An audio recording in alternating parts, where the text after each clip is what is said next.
Well, hi. Good morning, or good afternoon, good evening, whatever time you might find this. For those of you that know me, welcome back. For those of you that don't, hi. Welcome. Thanks for following or stumbling upon this video and deciding to stay and watch. I'll keep this short because nobody really likes intros, but thank you. Thanks to everybody that kind of pushed me in the direction of making my own channel and making videos. This will be my first one, and you'll have to bear with me because I know nothing about video editing, audio, anything at all. So this might be rough, but either way, thanks. I really appreciate it. So, now that that's out of the way, this will basically just be a place for showcasing projects that I have. I've got some work on the T-Bird to do, and also the Xterra. Both of them need quite a bit. I'll be working on those as we go. I've also got the truck that you'd probably seen in the short that I posted here not too long ago. And would also like to showcase some of the cars that we get in here at the shop, cars that I've worked on for friends, ridiculous automotive decisions that I make, cars that I buy, etc., etc. Maybe some scooter content here and there, but either way, I appreciate you being here. So let's get started on that.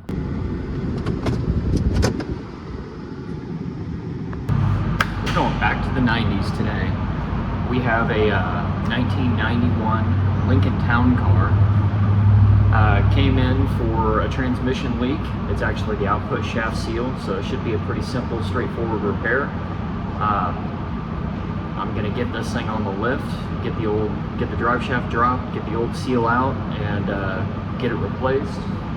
Go over a little bit about this car, what makes it so unique, I guess. And yeah, should be a quick little video for you guys.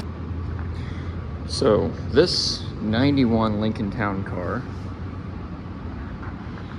has more miles than you'd expect. It's right at about 160. The customer bought this from an estate for a very princely sum, and it is in excellent shape for the year and the miles. Obviously, you know, a little bit of dings and dents and clear coat fade, but overall all the bright work is in good shape. All the chrome trim around the arches, doesn't appear to be any rust, accidents, a little bit of fading on the bumpers where it's been touched up. Windows are tinted, but overall the car looks absolutely excellent. And yeah, we got another Explorer in here and my T-Bird, so we're Fords all the way today. Well, except for that Kia back there. That one's here for some suspension work after they hit a curb. Let me show you the interior of this thing. So this is a Lincoln TownCar Signature, or Executive. Sorry, he explained to me that it was Executive and has been reupholstered. But what's really cool is it's got these little pillow extensions. These seats are so comfortable. And as you can see, the odometer says 6085. That is actually 16085. These still had a five-digit odometer. Stereo's been upgraded. AC has been converted to 134A, but it's got the full power group. Seats, mirrors, locks, all of that. What it doesn't have is... I'm gonna close that door real quick because the key is actually stuck in the ignition. That's another thing I've got to diagnose. But no keypad, which was an option, but it's kind of odd to see one of these without it. Most of these that I see actually do have the keyless entry pad or a fob. This is one of the first years of it. You've got heated mirrors with the pretty script on them. They definitely wanted to make you feel like you were driving the best luxury car of all time. But what makes these really neat to me, even being a 91, they have what you'd consider to be a modern modular engine. So the 4.6 V8 was built and released in 1990 for the 1991 model year in this car. These made 190 horse and I believe 260 foot-pounds of torque. They ran Ford's older engine management system, which was EEC 4, sorry. They ran Ford's older engine management, same as that one, EEC 4, so this was prior to OBD. AC systems were, of course, R12, but this one has been converted to 134A. I'm guessing they had a leak at some point. But overall, this thing looks pretty good for its age and how many miles it's got. A little bit of seeping from the valve covers we can see there, but nothing crazy. And, well, I'm sure we'll notice some things once we get it up in the air. So let's go ahead and do that. One other thing I realized, this thing is so long. To get it centered over the rack, it's almost to the edge of the mezzanine there, which is crazy. This thing is so long. But we should be able to clear. I'm not going to be working up front, so let's get it on the rack.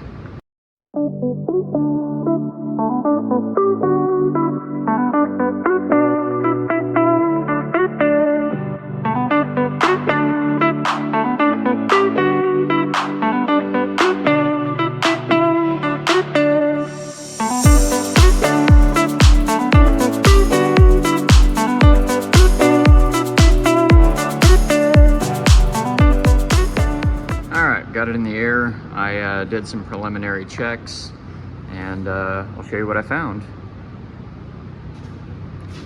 So, starting with suspension, it looks like somebody has been lubricating all of the steering links, arms, rod ends, all of that. The boots don't appear to be torn, and everything actually seems tight. He does need new end links. The boots are pretty shredded on those. Those are probably making noise, as expected with the age and miles.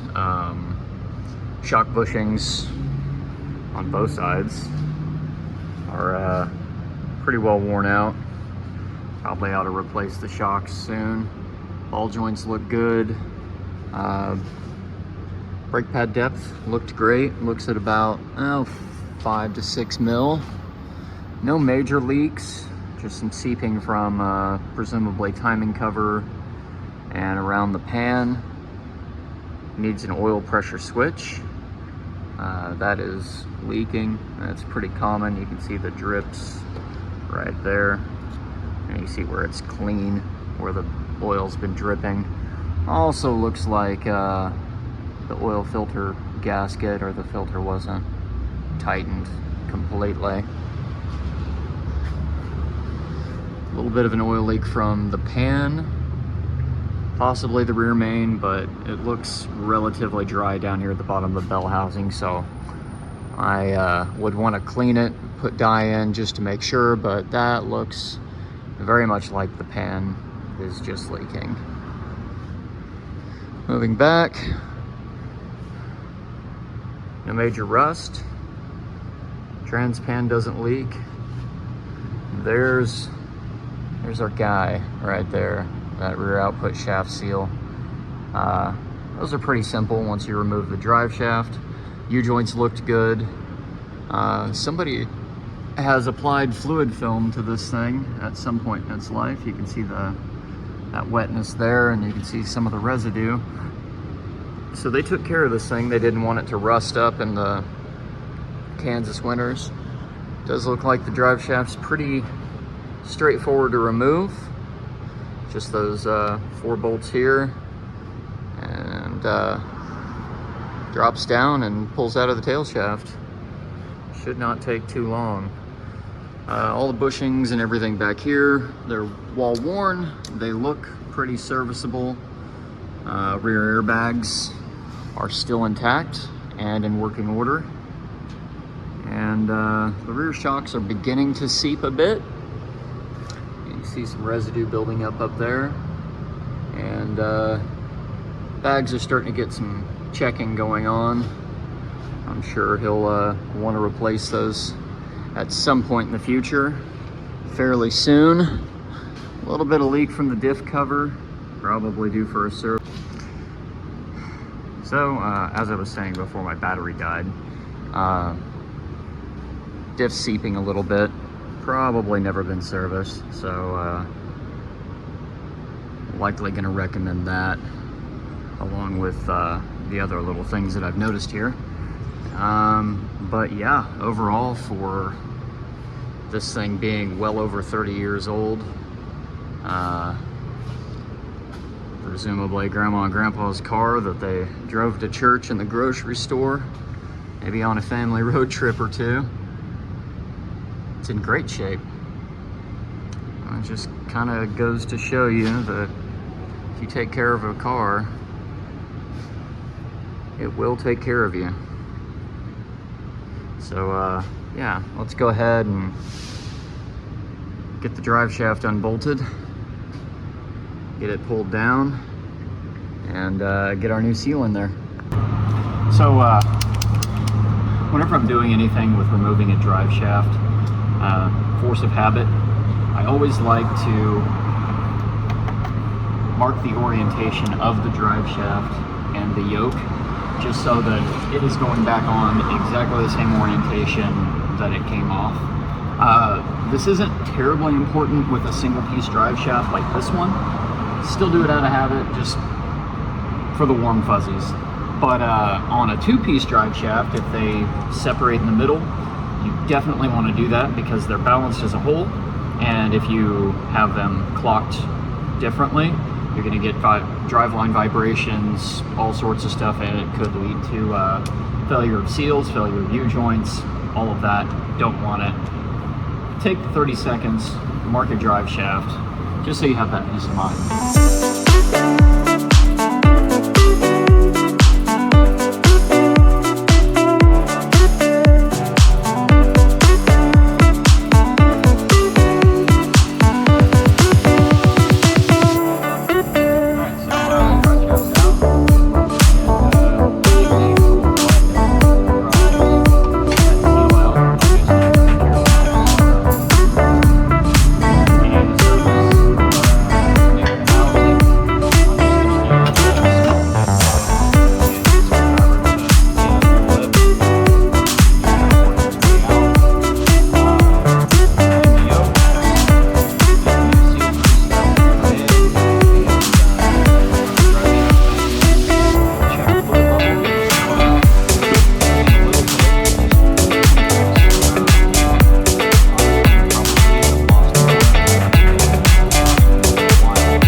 So I think we may have determined the cause of this output shaft seal failure, other than it just being age related.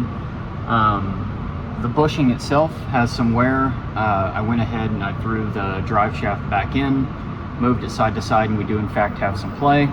It's a little That's just a little metal bushing that presses right here into the rear of the case, and that keeps everything centered, and as that thing is moving, it's bouncing up and down and around, and it's causing that seal to wear out, and it's allowing fluid to leak past that seal.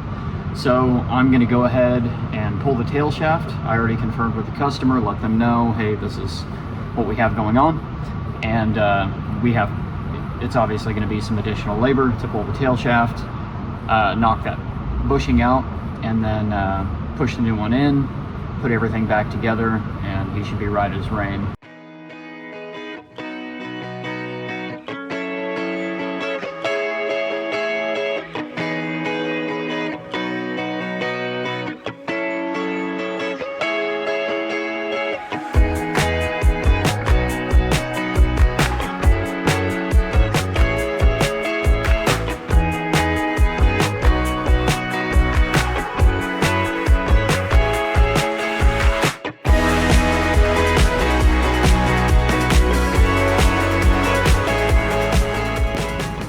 Alright, so I got the tail shaft off.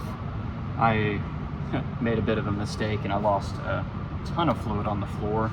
Unfortunately, where my pull jack is, I couldn't get the bucket underneath of it, so I just had to accept my fate and let it drain all over the floor. Luckily, I've got some pig mat and cardboard and stuff. But I've got the bushing out. Got the gasket surface cleaned up. I'm going to finish cleaning this housing up a little bit more, and we'll get the bushing pressed in while we wait for the new gasket to arrive from the parts store, get it all reassembled, fill with fluid, and be done. All right, so we've got the tail shaft housing all cleaned up, ready to press in our new bushing. I'm going to go ahead and throw the seal in while it's on the bench, because it's that much easier. Built myself a little seal driver, and got a new gasket for the extension housing. After that, throw it back in, put the drive shaft in, should be ready to go.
So I went ahead and added about half a quart to the transmission just because we lost some.